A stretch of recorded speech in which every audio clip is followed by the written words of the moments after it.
শুধু এতটুকুই বলতে চাই, যতই ধমকাও চমকাও নওশাদ সিদ্দিকীকে, নওশাদ সিদ্দিক তোমার পিসিমণির কাছে আত্মসমর্পণ করবে না, এটা তুমি তোমার ডায়েরিতে লিখে রাখো। গাজীর তকমা নিতে আমি রাজি আছি, বীরের তকমা নেওয়ার জন্য আমি প্রস্তুত আছি, গাদ্দারের তকমা আমি নিয়েব না। এতটুকুই আমার ইশারাই বুঝে নিয়েছেন আপনারা। আর বলতে লাগবে নাকি ও আমার দ্বারাই হবে না ভাই, গাজী হব, গাজী হব, শহীদ হব, দুটোর মধ্যে একটা তো হয়, শহীদ নালে গাজী, কিন্তু গাদ্দার দেয়ার ইজ নো অপশন,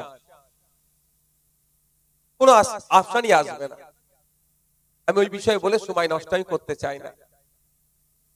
না বল, আমি শুধু এতটুকুই ভাই আমার ছেলেদেরকে বলবো, নিজের চরকায় তেল দিন, একটা কথা আছে না, অয়েল অন ইওর মেশিন, নিজের চরকায় তেল দিন। আপনি আইএসএফটা করছেন, মন দিয়ে করুন, সাধারণ মানুষের কাছে যান, কেন আইএসএফ কে ভোট দিতে হবে। একজন বিধায়ক 293টা বিধায়ককে হিলিয়ে দিচ্ছে, একদিকে 77টা বিজেপির বিধায়ক, তাদেরকে নিয়ে চর্চা নয়। ভাঙড় এমন মায়েরা বাপেরা এক এমন ঔষধ পাঠিয়েছে বিধানসভায়, একজনকে নিয়ে 293 জন পেরেশান আছে। আগামী দিনে একজনের থেকে একাধিক জন কিভাবে করা যায়, তার কাজে আপনারা লেগে থাকুন। তামাকায় কে কি বলেছে তা নিয়ে সময় নষ্ট করে লাভ হবে? ওর থেকে 4টে মানুষকে বোঝান, এই চোরেদের হাত থেকে বাঁচবে কি বাঁচবে না। আমি বলছি, আমি দেখুন অল আউটে নামবো। অল আউট বুঝেন তো? আমি জানিয়ে দিতে চাই, আপনাদের মনে আছে হরগোবিন্দ দাস, চন্দন দাস, 2 জনকে খুন করেছে সমাজ বিরোধীরা মুর্শিদাবাদের শামসেরগঞ্জে। কিন্তু আমার কাছে খবর আছে 13 জনকে যাবজ্জীবন কারাদণ্ড দিয়েছে, কিন্তু 4 জনের মধ্যে একজনও ওই খুনের সাথে যুক্ত নাই। মমতা ব্যানার্জি শুধু হিন্দু ভাইদের কাছে ভালো সাজার জন্য নিরীহ গরিব মুসলমানগুলোকে ধরে তার পুলিশ বাহিনীকে দিয়ে পিটিয়ে ফুল এভিডেন্স তৈরি করে তাদেরকে যাবজ্জীবন দিয়েছে। তাদের পাশে আর কেউ দাঁড়িয়েছে?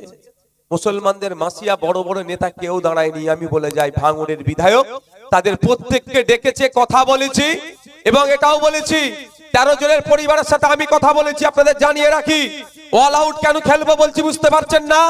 এলাকায় একটা অশান্তি হলেও আইনের মাধ্যমে আমি বুঝে নেব। কাউকে অন্যায় ভাবে যাবজ্জীবন করবে এটাও আমি মানবো না। আপনাদের জানিয়ে রেখে যাই, 13 জনের পরিবারকে ডেকেছি, এটা রেকর্ড হচ্ছে, ছাড়বে। আমি এটুকুই বলতে চাই, আমার বক্তব্য শুনে বৃহত্তর হিন্দু সমাজের মানুষেরা বলবে হয়তো হরগোবিন্দ দাস, চন্দন দাসের খুনিদেরকে নওশাদ সিদ্দিকী বাঁচাচ্ছে। একদম নয়। হরগোবিন্দ দাস, চন্দন দাসের যারা প্রকৃত খুনি তাদেরকে শাস্তি দেওয়া হোক, যাবজ্জীবন নয়, তাদেরকে 6 মাসের মধ্যে ফাঁসিতে চড়াক, এ দাবিটা নওশাদ সিদ্দিকী করছে। কিন্তু হরগোবিন্দ দাস, চন্দন দাসের প্রকৃত খুনিদেরকে খুঁজে বার করতে হবে। গরিব, সহজ সরল সাদাসিধে মুসলমানদেরকে ধরে বোকা বানিয়ে তাদেরকে যাবজ্জীবন কারাদণ্ডের ব্যবস্থা এই রাজ্য সরকার করবে। নওশাদ সিদ্দিকী চুপ করে বসে থাকতে পারবে না। ওদেরকে আমি আইনি লড়াই করব ওদের হয়ে। 13 জনকে ডেকেছি, কথা বলেছি, আলোচনা করেছি, এবং এখনো বলেছি ওদের কাছে যে আপনাদের মধ্যে থেকে যদি প্রকৃত কারো পরিবার খুনি হয়ে থাকে, এটা মাথায় রাখবেন, সত্য কথা বলুন, না হলে ওই একজনের জন্য আমি 13 জনের হয়ে লড়াই করব।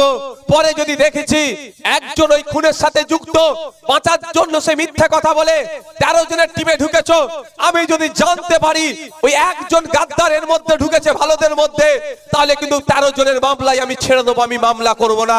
এ বার্তাও কিন্তু ওদেরকে আমি দিয়েছি। আমি বাড়িতে ডেকেছিলাম, এটা বলে রাখি, ক্যামেরা হচ্ছে, ক্যামেরা হচ্ছে, রেকর্ড করে ছাড়বেন। মমতা ব্যানার্জি তার পুলিশকে দিয়ে নির্মম অত্যাচার করে ওদের বেচারি ওই 13 জন নিরীহ মুসলমানকে ফাঁসিয়ে আজকে যাবজ্জীবনের ব্যবস্থা করে দিয়েছে। আপনি অবাক হবেন, এতটুকু বাচ্চাগুলো, এত ছোট্ট ছোট্ট বাচ্চা নিয়ে এসেছে। বোনটা তার স্বামী জেলে আছে, কার বাবা জেলে আছে। কে অন্যায়টা করেছে? মমতা ব্যানার্জি করেছে। এদেরকে আমি ডেকেছি, কথা বলেছি, আমি আপনাদের জানিয়ে দিতে চাই। কেন আমাকে আটকাতে চেষ্টা করছে ভাবতে হবে আপনাদের। ওর পাশে কেউ দাঁড়িয়েছে ওই 13 জনের পাশে? ওয়াকফ চোর ফিদা হাকিম একটা কথা বলেছে মমতা ব্যানার্জিকে যে ভুল হচ্ছে দিদিমণি, আসল খুনিদেরকে শাস্তি দাও। আসল খুনি হচ্ছে তৃণমূলের নেতারা, আসল খুনি তৃণমূলের নেতারা। তৃণমূলের নেতাদেরকে বাঁচানোর জন্য সহজ সরল নিরহ মুসলমানগুলোকে তুলে নিয়ে গিয়ে তাদেরকে খুনি বানিয়ে দিয়েছে। তবে আইন বিচার ব্যবস্থা আছে, এটা মাথায় রাখবে। আইন বিচার ব্যবস্থার জয় হবে, সংবিধানের জয় হবে, এটা আমরা ভরসা করি। কিন্তু প্রশ্ন এখানে মমতা ব্যানার্জি আসল খনিগুলোকে সরে দিয়ে ডুপ্লিকেট গুলোকে, অর্থাৎ যারা নিরহ তাদেরকে, অভিযুক্ত তাদেরকে খুনি বানিয়ে দিল। তাই বন্ধুগণ, আমি বাড়িতে ডেকেছিলাম, কথা বলেছি, সবাইকে বলেছি এটাই, আমি আইনি সহায়তা তোমাদেরকে দেব। কেন আজকে নওশাদ সিদ্দিকীকে আটকাচ্ছে আপনারা বোঝার চেষ্টা করুন। পশ্চিম বাংলায় অনেক সামাজিক সংগঠন আছে, অনেক ভাই মুসলমানদের হয়ে কথা বলে, অনেকে অমুকের হয়ে কথা বলে, অমুকের হয়ে অনেক আলোচনা করে, কিন্তু আমরা কি দেখছি আজকে তারা কেউ কথা বলছে না। কারণ একটা জায়গায় যেন আমার মনে হচ্ছে কেউ মমতা ব্যানার্জির কাছে আত্মসমর্পণ করে নিয়েছে বা কেউ ভয় পেয়ে গিয়েছে। নওশাদ সিদ্দিকী ভয় পায়নি, বিশ্বজিৎ মাইতি ভয় পায়নি, আব্দুল মালিক মোল্লা সাহেব ভয় পায়নি, তাপস ব্যানার্জিরা ভয় পায়নি। তাই এদেরকে হারাতে হবে। হারার জ্বালা আমাদের কাছে লাগে না, আমরা হারা জিতা নিয়ে প্রশ্ন করি না। তুমি আমাকে হারাবে বা জিতাবে তোমার হাতে নাই, ভাঙনের জনগণ ঠিক করবে কে হারবে কে জিতবে। আর শেষে আমার ধর্মীয় বিশ্বাস, আমার নসিব, আমার কপালে, আমার ভাগ্যে যেটা লেখা আছে, কারো পূর্বপুরুষের ক্ষমতা নাই সেটা আমার কপাল থেকে কেড়ে নেওয়ার। সুতরাং তুমি আমাকে হারাবার স্বপ্ন দেখাও বা আমাকে জেতাবার স্বপ্ন দেখাও, তুমি যাই করো না কেন, আগামী দিনে নওশাদ সিদ্দিকী জল জমি জঙ্গলের অধিকার কেড়ে ছাড়বে তোমাদের হাত থেকে, আদিবাসীদের হাতে তুলে দেবে। আগামী দিনে Naushad Siddiqui Indian secular front fake ST SC সার্টিফিকেটের বাতিল করিয়ে ছাড়বে। তাই তুমি আমাকে হারাও বা জেতার স্বপ্ন দেখাও। আগামী দিনে নওশাদ সিদ্দিকী আইএসএফ মিলে আপনার ওই নিউ টাউনের ছাপনা মসজিদের জায়গাটা যেভাবে কেড়ে রেখে নিতে চাইছে হিটকো, সেটা ফিরিয়ে নিয়ে এসে মসজিদ কমিটির হাতে তুলে দেবে। সেটা নওশাদ সিদ্দিকীর বিধায়ক সিট থাকলো আর থানা থাকলো কোনো যাই আসে না। তা আবার জানিয়ে দিতে চাই, যে নিরহ মানুষগুলোকে খুনের আসামি বানিয়েছে ওই মানুষগুলোকে জেল থেকে মুক্ত করে মালা পরিয়ে ওদের বাড়িতে নওশাদ সিদ্দিকী পৌঁছে দেবে। এটা রেকর্ড করে রাখুন, তাতে আমার এমএলএ সিট থাকুক আর নাই থাকুক আমার প্রয়োজন নাই। আগামী দিনে ওই ক্যামাক স্ট্রিটের ওয়াকফ সম্পত্তি উদ্ধার করে ওয়াকফ বোর্ডের হাতে তুলে দেওয়া হবে। ফিরহাদ হাকিম ওয়াকফ চোর যে ওয়াকফ সম্পত্তি দখল করেছে উদ্ধার করে ওয়াকফ বোর্ডের হাতে তুলে দেওয়া হবে। তাতে নওশাদ সিদ্দিকী এমএলএ থাকুক আর নাই থাকুক, এই লড়াই নওশাদ সিদ্দিকী চালিয়ে যাবে। ওরা ভাবছে আমাকে ওদের সাথে কম্প্রোমাইজ করতে হবে, রাখ তোর কম্প্রোমাইজ। ওরা তো এই জন্য করছে। কেন আমাকে বলছে বুঝতে পারছেন না? ওরা বলবে সিটটা ছেড়ে দিচ্ছি, বুঝতে পারছো কি বলছি? ও আমি ভাই হবে না, দানে আমি চলবো না। ভালো লাগলে ভোট দেবে, না লাগলে দেবেন না, আমি বারবার কেন বলি। কিন্তু আমার লড়াইটা কোথায় বুঝতে হবে, আইএসএফ এর লড়াইটা কোথায় বুঝতে।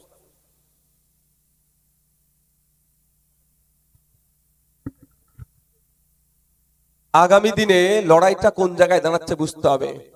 যতদিন না পর্যন্ত শিকারী মোড়া পরিবার নাই পাচ্ছে আমরা লড়াই চালিয়ে যাব। তাতে নওশাদ সিদ্দিকী এমএলএ এমপি পঞ্চায়েতের মেম্বার হোক না হোক সেটা দেখবার প্রয়োজন নাই।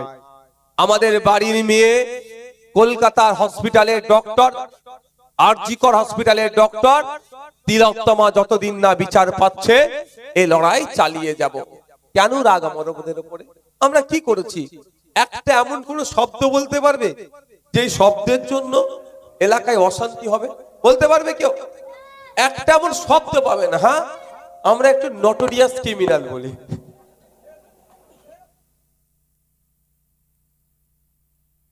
এইটাতে অনেকের রাগ হয়ে যায়। আরে আমার গল্প, আমি আমার কথা বলেছি নাকি? নটোরিয়াস ক্রিমিনাল কি আমি আমার নাম আমি নিজে থেকে বলেছি? কে বলেছে?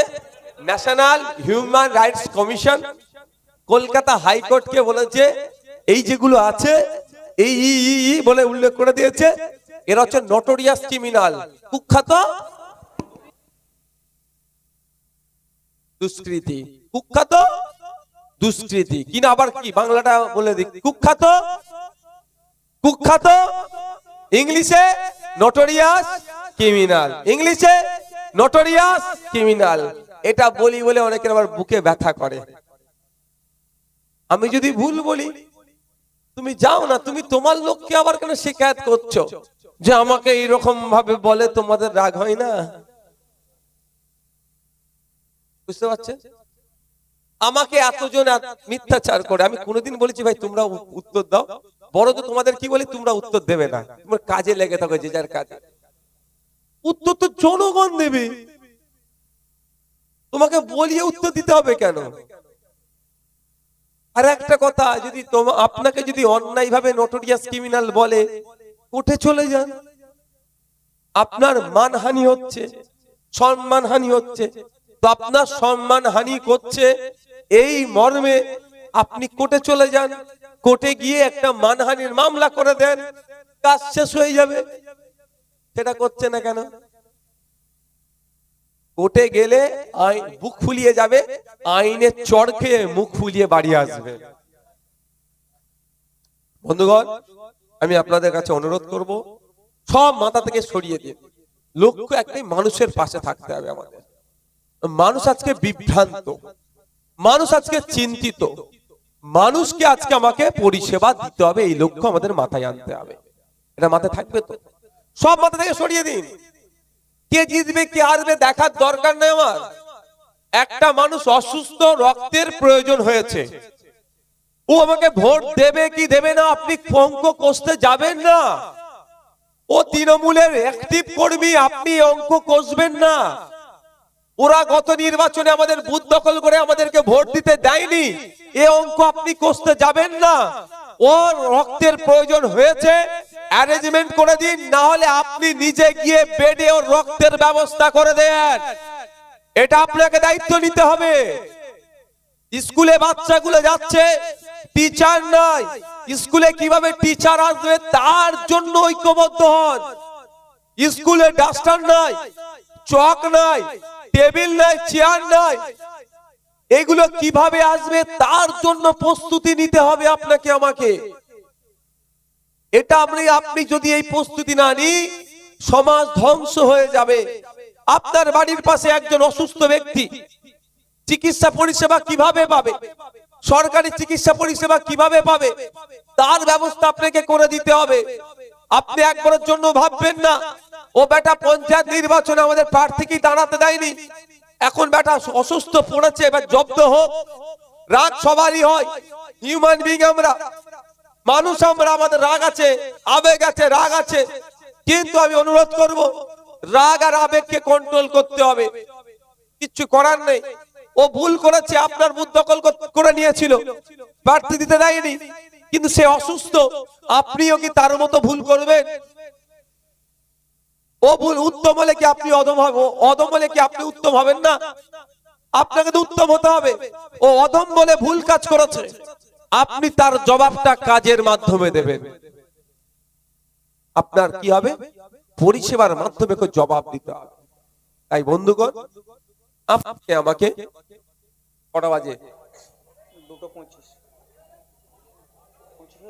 কতজন রক্ত দিল দেখো, আর কতক্ষণ হবে দেখো।